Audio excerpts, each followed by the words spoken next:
banyak yang terpanggil, tapi sedikit yang terpilih.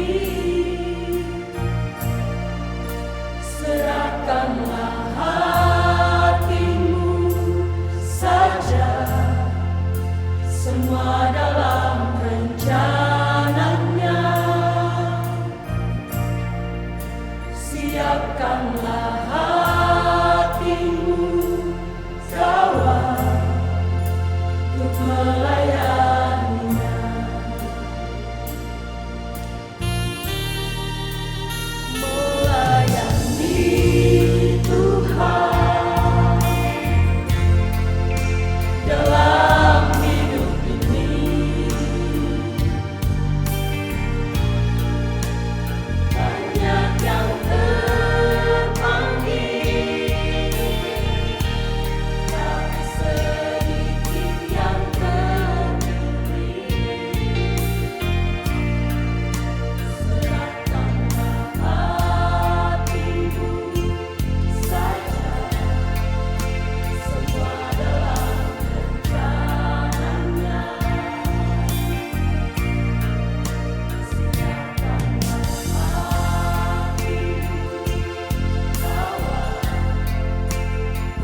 Shalom, salam jumpa pemirsa dimanapun Anda berada. Kita berjumpa dalam program Cahaya Mansinam, produksi TVRI Papua Barat, media pemersatu bangsa dengan tema dipersatukan untuk melayani. Mengawalinya, mari kita satu di dalam doa. Terpujilah Tuhan, Allah yang mengasihi kami. Ucapan syukur yang tak terhingga oleh karena Engkau Allah begitu ajaib, ajaib perbuatanmu, ajaib karyamu sehingga hari ini bersama dengan tim TVRI Papua Barat dalam program Cahaya Mansinam. Biarlah melalui program ini ada Injil yang disampaikan, kebenaran diberitakan, dan orang-orang yang ada di atas tanah ini hidup di dalam kebenaran untuk hormat dan kemuliaan bagi nama Tuhan. Meteraikan firman Tuhan ini dalam nama Yesus kami berdoa. Haleluya. Amin. Pemirsa yang diberkati oleh Tuhan kita Yesus Kristus, kita akan membacakan satu bagian firman Tuhan yang terdapat di dalam Injil Yohanes. Injil Yohanes 17 ayat yang ke-20 hingga ayat yang ke-23. Saya akan membacakan bagi kita semua. Dengan tema doa Yesus untuk murid-muridnya. Dan bukan untuk mereka ini saja aku berdoa, tetapi juga untuk orang-orang yang percaya kepadaku oleh pemberitaan mereka, supaya mereka semua menjadi satu, sama seperti Engkau ya Bapa, di dalam aku dan aku di dalam Engkau, agar mereka juga di dalam kita, supaya dunia percaya bahwa Engkaulah yang telah mengutus aku. Dan aku telah memberikan kepada mereka kemuliaan yang Engkau berikan kepadaku, supaya mereka menjadi satu, sama seperti kita adalah satu. Aku di dalam mereka dan Engkau di dalam aku, supaya mereka sempurna menjadi satu. Agar dunia tahu bahwa Engkau yang telah mengutus aku, dan bahwa Engkau mengasihi aku, sama seperti Engkau mengasihi aku. Demikian firman Tuhan. Sebelum saya berbicara lebih jauh, mari kita saksikan bersama kidung pujian berikut ini.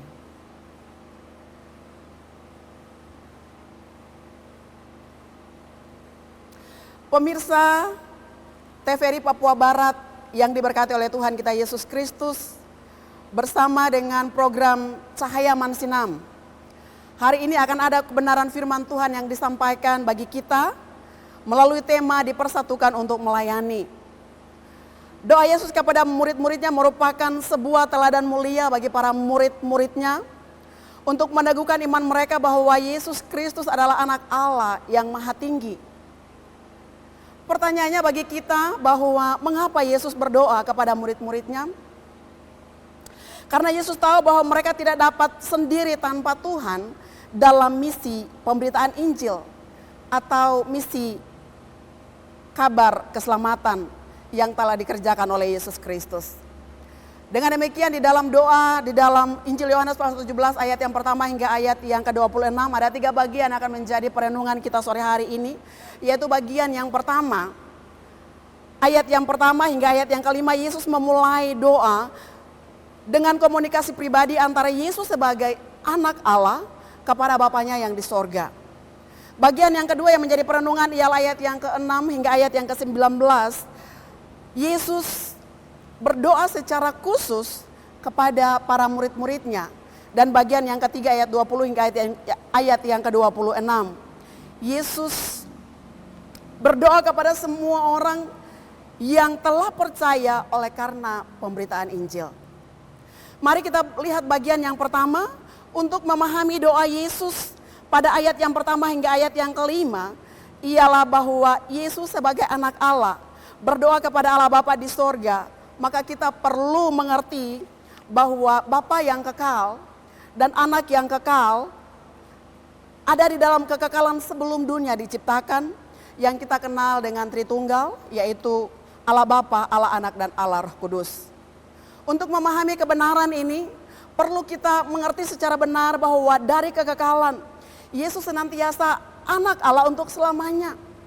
Bukan sekadar Yesus akan datang ke dunia, untuk sebuah karya penyelamatan, baru kemudian status anak itu diberikan dari Bapa kepadanya, tetapi sudah sejak awal kekekalan.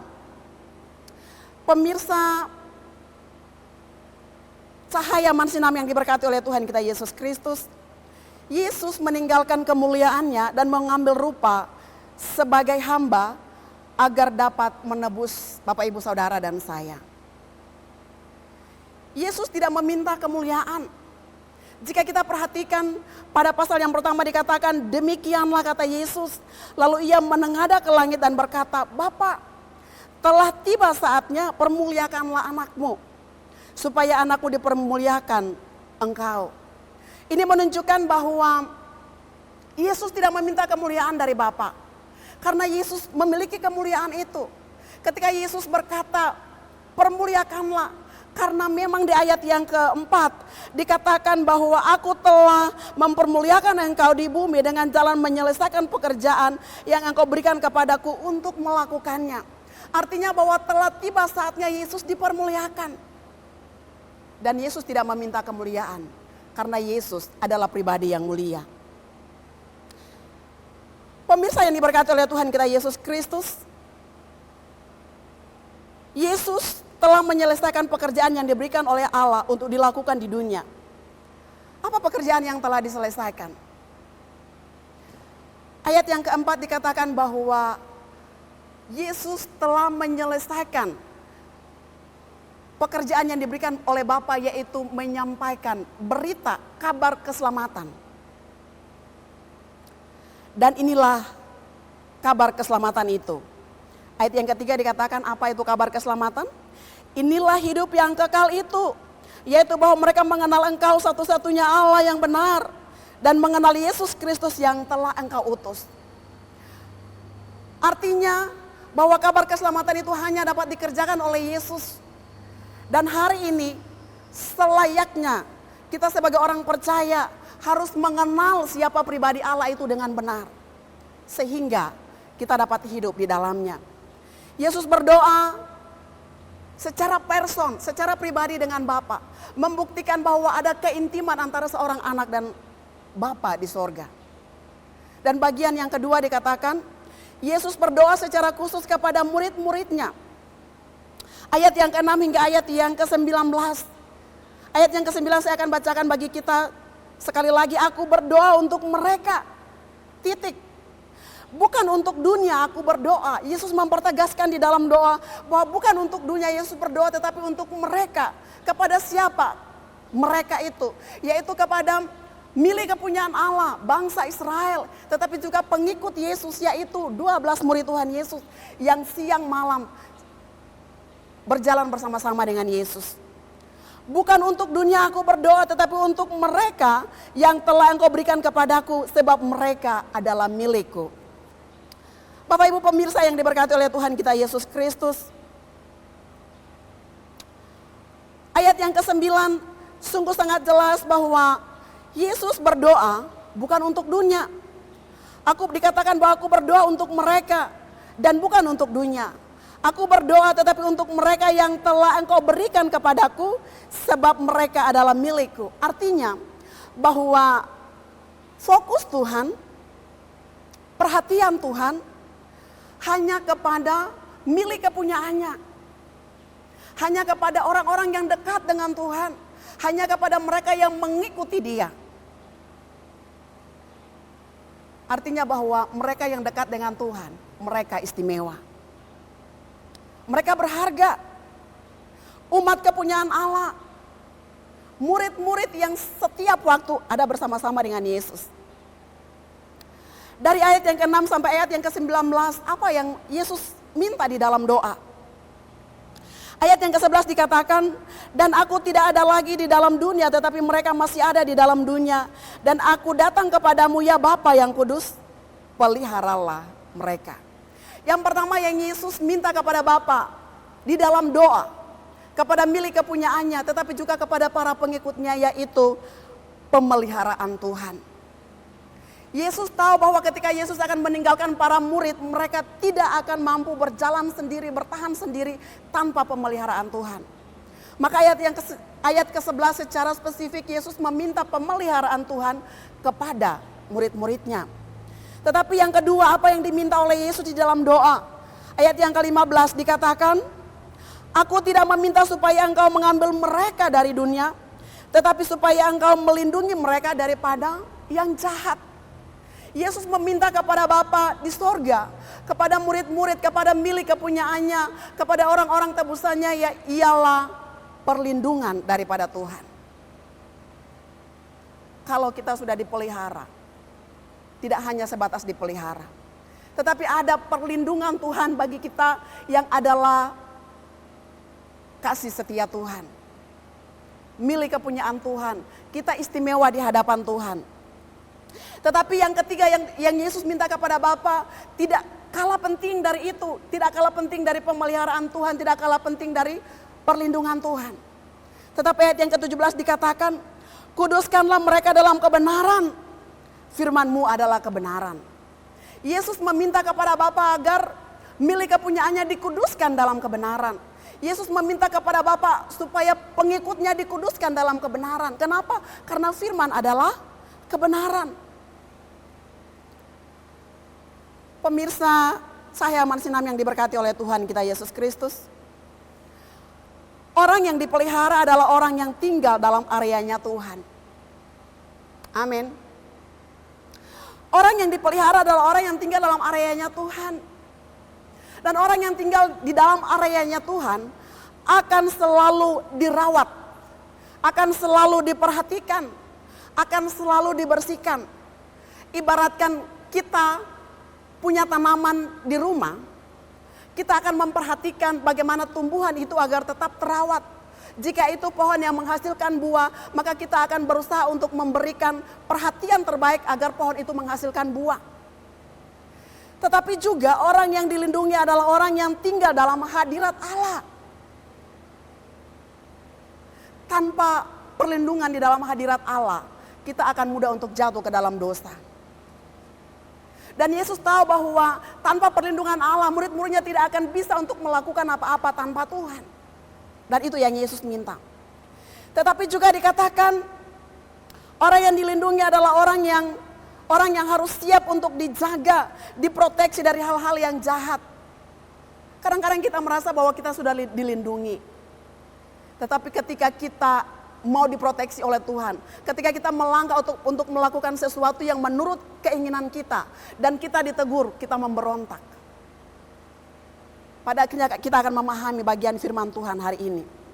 Dan orang yang dikuduskan adalah orang yang siap untuk dikhususkan.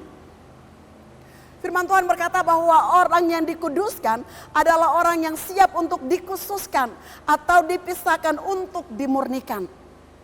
Kekudusan hanya dapat dikerjakan oleh Allah, yaitu dibenarkan oleh karena iman kepada Tuhan Yesus Kristus dan tetaplah hidup dalam kebenaran itu. Berapa banyak di antara kita sebagai orang percaya yang mengaku diri sebagai orang percaya, tetapi kita tidak mampu bertahan dalam kekudusan hidup. Berbicara tentang kekudusan tidak hanya tampak luar, kita berusaha untuk tidak ada celah dari pandangan orang lain. Tetapi berbicara tentang kekudusan hidup adalah bagaimana seluruh eksistensi kehidupan kita, pikiran kita harus kudus, perkataan kita harus kudus, perbuatan kita semuanya harus kudus. Agar apa? Agar nama Tuhan dipermuliakan. Karena tanpa kekudusan, sesungguhnya tidak ada satupun manusia dapat berjumpa dengan Allah. Kenapa? Karena Allah adalah kudus. Dengan demikian kita perlu menjaga kekudusan hidup agar kita mendapatkan perkenanan dari Allah. Hari-hari ini begitu banyak orang yang berusaha untuk mendapatkan perkenanan manusia. Dengan membuat segala macam hal untuk mendapat perhatian khusus. Apapun itu, kalau kita tidak mendapatkan perkenanan Allah, semua yang kita lakukan adalah sia-sia. Untuk itu marilah kita mengejar kekudusan dan hidup di dalam kekudusan untuk mendapatkan perkenanan Allah. Dan bagian yang ketiga, Yesus berdoa kepada semua orang percaya, semua orang yang percaya kepada berita Injil. Ayat yang ke-20 dikatakan, dan bukan untuk mereka ini saja aku berdoa, tetapi juga untuk orang-orang yang percaya kepadaku oleh pemberitaan mereka. Bapak Ibu pemirsa yang diberkati oleh Tuhan kita Yesus Kristus. Di ayat yang ke-20 dalam doa Yesus, Yesus berkata, dan bukan untuk mereka ini saja aku berdoa, tetapi juga untuk orang-orang yang percaya kepadaku oleh pemberitaan mereka. Artinya, Yesus telah memproklamirkan kasih-Nya yang sempurna dan tak terbatas kepada semua orang yang mau percaya di hadapan Bapa. Benar bahwa Yesus diutus kepada milik kepunyaannya. Siapa milik kepunyaannya? Dari awal tadi saya sampaikan bahwa kepunyaannya ialah bangsa pilihannya, bangsa Israel. Yang dekat dengannya, doanya, yaitu murid-muridnya. Tetapi ayat yang ke-20 di dalam doanya Yesus sudah memproklamirkan kasih yang tak terbatas itu kepada dunia. Di hadapan Bapa tetapi juga di hadapan para murid. Maka Yesus berkata, dan bukan untuk mereka ini saja aku berdoa, tetapi juga untuk orang-orang yang percaya kepadaku oleh pemberitaan mereka. Artinya ketika Injil itu disampaikan dan ada yang percaya, di sana juga ada kasih karunia Allah. Ada keselamatan yang tersedia bagi siapa saja yang percaya. Tidak hanya terbatas kepada milik kepunyaan Yesus Kristus, yaitu bangsa Israel. Tidak hanya kepada murid-murid pada saat Yesus ada di bumi. Tetapi keselamatan itu kepada semua orang dan kepada siapa saja. Di dalam doa Yesus telah memproklamirkan itu. Setiap orang yang percaya harus tetap tinggal di dalam firman. Kita tidak bisa bilang kita percaya tetapi kita tidak tinggal di dalam firman. Karena Yohanes pasal 15 ayat yang pertama sampai ayat yang ke-7 jelas di sana dikatakan Yesus adalah pokok anggur dan kita adalah ranting-rantingnya. Barang siapa yang tidak tinggal di dalam aku, ia akan dipotong dan dibakar. Artinya bahwa penting bagi kita sebagai orang percaya untuk tinggal di dalam pribadi Allah. Untuk itu dipersatukan. Tema yang menjadi perenungan kita hari ini ialah dipersatukan untuk melayani. Adalah tujuan Tuhan bagi orang percaya. Namun sebelum kita melayani, penting bagi kita untuk memperhatikan tujuan utama doa Yesus, yaitu kehidupan yang dipersatukan dengan Allah di dalam firman-Nya. Ayat yang ke-21 sampai 23 menjadi peneguhan, tetapi juga menjadi perhatian bagi kita, yaitu Yesus menghendaki agar hidup kita sebagai orang yang telah percaya tetap dipelihara, tetap dilindungi, dan tetap dikuduskan. Dan ini tidak enak. Tidak enak, Bapak Ibu. Kenapa saya bilang tidak enak? Karena pengertian dipelihara, ialah artinya bahwa kita siap untuk dibersihkan. Ibaratkan pohon, ketika dia mengalami banyak ranting yang sudah tidak lagi hidup, maka tuannya akan potong. Seperti yang dikatakan di dalam Injil Yohanes 15 ayat 1 sampai ayat yang ke-7. Sudahkah siap untuk Bapak Ibu Saudara dan saya kita dibersihkan? Kehidupan lama kita, keegoisan kita, kedagingan kita, siapkah kita untuk dibersihkan? Terkadang kita mengaku kita orang Kristen, tetapi ketika kita dikoreksi kita tidak mau, itu adalah bagian daripada kebersihan rohani. Mari kita memperhatikan. Kalau mau tetap tinggal di dalam, artinya bahwa siap untuk dipelihara oleh Tuhan. Dan siap untuk dipelihara oleh Tuhan, maka kita harus siap untuk dirawat. Dan ketika kita dirawat itu, akan ada bagian kita, akan ada bagian di mana kita akan diusik oleh Tuhan. Yaitu hidup di dalam kedagingan. Ketika kita terikat dengan minuman keras, ketika kita mulai terikat dengan narkoba, kita harus dibersihkan. Supaya apa? Kita dikuduskan untuk dipersatukan dengan Allah dalam pekerjaan mulia. Ini yang harus kita perhatikan. Tetapi dikatakan bahwa kita tetap dilindungi. Bapak Ibu pemirsa yang diberkati oleh Tuhan kita Yesus Kristus. Orang yang dilindungi adalah orang yang tetap tinggal di dalam hadirat Allah. Dan orang yang ada di dalam hadirat Allah, itu mata Tuhan fokus dan tertuju kepada mereka. Sampai ke dalam hati. Apa yang dipikirkan, apa yang direncanakan, Tuhan tahu. Bahkan ketika kita mulai merancangkan kejahatan buat orang lain, Tuhan tahu. Dan pada posisi itu kita akan ditegur. Pertanyaannya, siapkah kita untuk ditegur? Karena tanpa lindungan dari Allah, kita tidak akan bisa untuk berjumpa dengan Allah. Dipersatukan untuk melayani, artinya bahwa kita, doa Yesus jelas. Yesus meminta kepada Bapa untuk kita dipelihara. Artinya kita harus dibersihkan, kehidupan lama kita harus tinggalkan dan kita memulai kehidupan yang baru di dalam Kristus. Tetapi juga kita dilindungi. Kita tetap ada di dalam hadirat Allah. Makanya ayat yang kelima dia katakan, oleh sebab itu ya Bapa, permuliakanlah aku padamu sendiri dengan kemuliaan yang kumiliki di hadiratmu sebelum dunia ada. Hanya ada di dalam hadirat Tuhan. Di sana kita menemukan yang namanya kesempurnaan kasih itu. Tidak ada di tempat lain. Tidak ada di tempat lain. Hanya ada di dalam Tuhan. Dia adalah Allah, satu-satunya Allah yang benar. Allah yang membawa kita untuk mengalami perjumpaan pribadi dan dikuduskan di dalam kebenaran. Kemudian yang dikehendaki Yesus ialah dikuduskan, yaitu kita siap untuk dipisahkan atau terpisah. Benar bahwa kita masih ada di dunia. Tetapi yang Tuhan mau ialah kita harus dipisahkan dari kehidupan kegelapan. Untuk apa? Untuk memuliakan Allah di dalam kehidupan kita. Mengakuinya orang Kristen, tetapi kita masih terus ada di dalam komunitas dunia. Kita masih terus terikat dengan segala hal yang membuat kita tidak dapat berjumpa dengan Allah karena tidak ada kekudusan di sana. Ini yang harus menjadi perenungan bagi kita.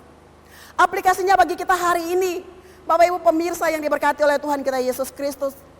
Pastikan bahwa kita tetap tinggal di dalam pribadi Allah, dalam Yesus Kristus dan kuasa Roh Kudus. Mengapa? Karena kita telah dikuduskan. Sekali lagi saya tekankan bahwa karena kita telah dikuduskan. Dan orang yang dikuduskan adalah orang yang benar-benar menjaga kemurnian imannya di hadapan Tuhan. Orang yang dikuduskan adalah orang yang siap untuk dikoreksi, siap untuk ditegur, tidak mudah tersinggung, dan lain sebagainya. Karena di dalam diri orang yang telah dikuduskan ada karakter ilahi di sana. Bapak Ibu pemirsa yang diberkati oleh Tuhan kita Yesus Kristus.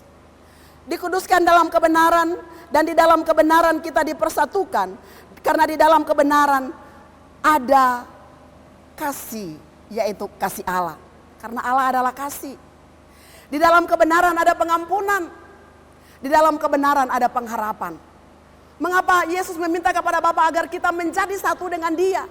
Karena di dalam Dia ada kasih. Di dalam Dia ada pengampunan. Dan di dalam Dia ada pengharapan. Pergunakanlah kasih untuk saling mengasihi, saling menghargai, dan saling menghormati. Jangan kita bilang bahwa kita orang Kristen, kita pengikut Tuhan, tetapi kehidupan kita tidak ada kasih. Kita menjadi orang yang munafik. Kita tidak saling menghargai. Baik orang tua kepada anak, anak kepada orang tua, atasan kepada bawahan, pemimpin kepada yang dipimpin. Kita egois, padahal kita orang Kristen. Jika demikian adanya, sadarkah kita bahwa tanpa kita sadari kita telah mempermalukan Kristus di dalam kehidupan kita? Mengapa Yesus berdoa agar kita dipersatukan? Karena di dalam pribadi Allah ada pengampunan. Mari kita pergunakan pengampunan yang kita terima untuk kita saling mengampuni. Saling mengampuni. Mengapa? Karena kita sudah diampuni.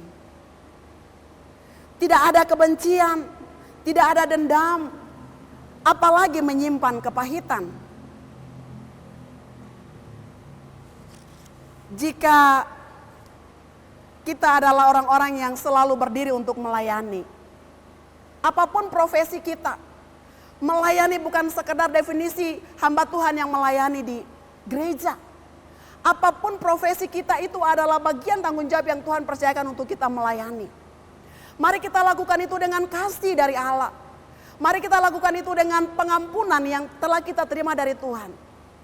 Karena kalau kita telah diampuni, masakan iya kita tidak dapat mengampuni orang lain.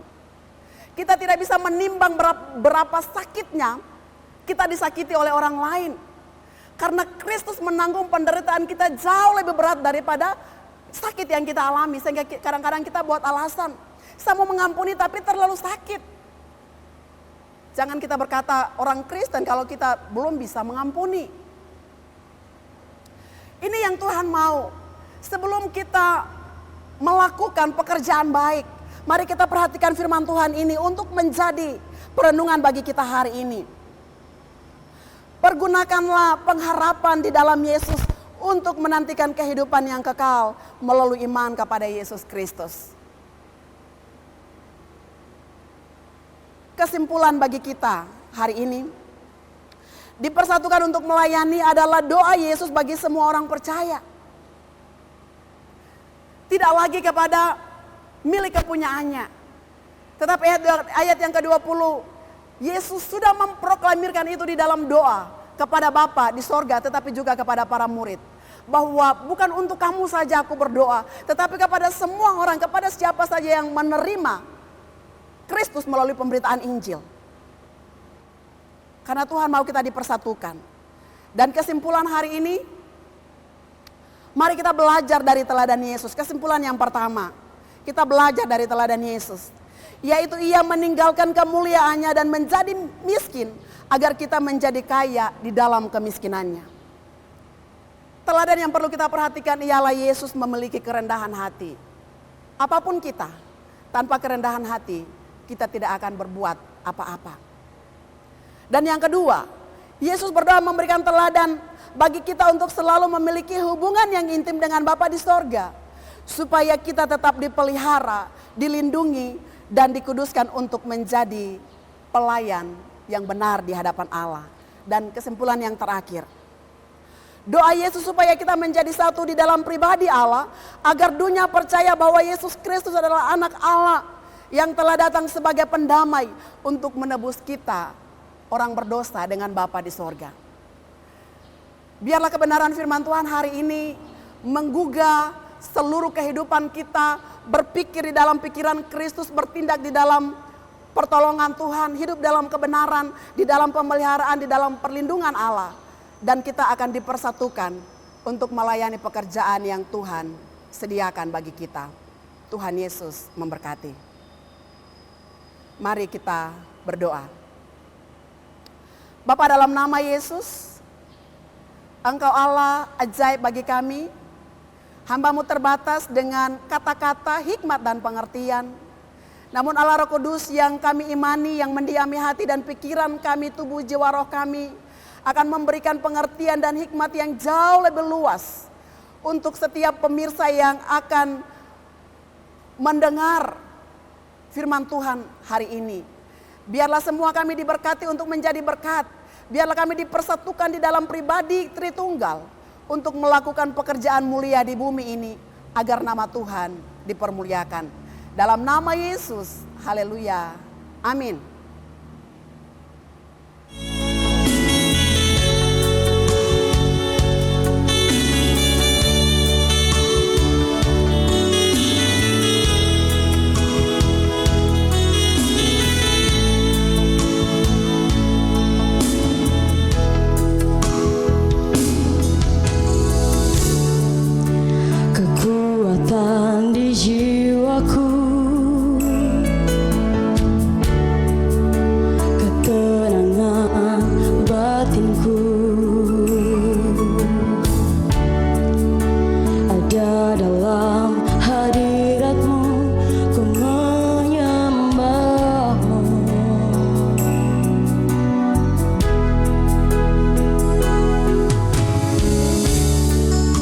Tersungkurku di kakimu, rasakan